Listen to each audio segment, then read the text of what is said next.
নমস্কার বন্ধুরা, ছোটদের ভালোবাসা বড়দের প্রণাম। এই দেখুন বন্ধুরা, আজকের আমার সকাল সকাল পুজো দেওয়া হয়ে গেছে, কারণ অঞ্জলি দিতে গিয়েছিলাম।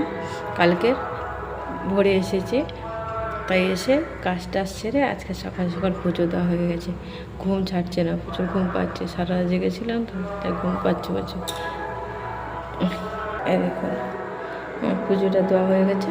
আজকে কি রান্না করছি চলুন আপনাদেরকে দেখাচ্ছি। আজকে রান্না করব, এটা কাঁটা মাছ বলে, অনেকে শিমুল কাঁটাও বলে। এই যে এটাকে, যে বড় বড় যে কাঁটা মাছগুলো হয়, এটা সেই কাঁটা মাছের তেল ঝাল করব। এখানে রসুন, জিরে, আদা বাটা, পেঁয়াজ আর টমেটো নিয়েছি। মাছটা ভালো করে ভেজে নেব।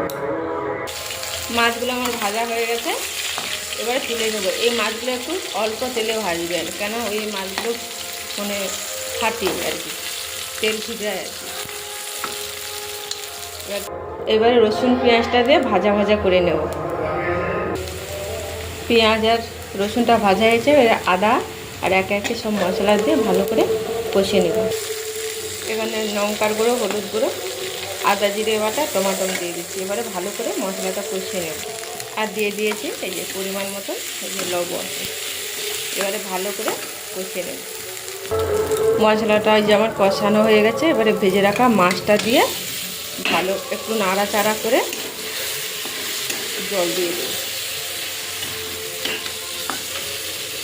এইভাবে মাছ আর মশলাটা যে কষিয়ে নিয়েছি, এবারে জল দিয়ে দিই।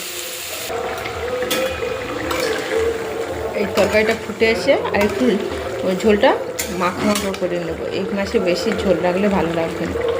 দিয়ে একটু গরম মশলা দিয়ে নামিয়ে নেব। তরকারিটা হয়ে এসছে, এবারে একটু গরম মশলার গুঁড়ো দিয়ে দিয়েছি।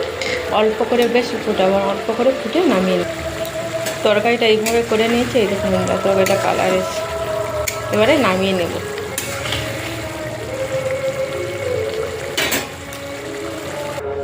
তরকারিটা আমার হয়ে গেছে, কাঁটা মাছের তেল ঝালটা।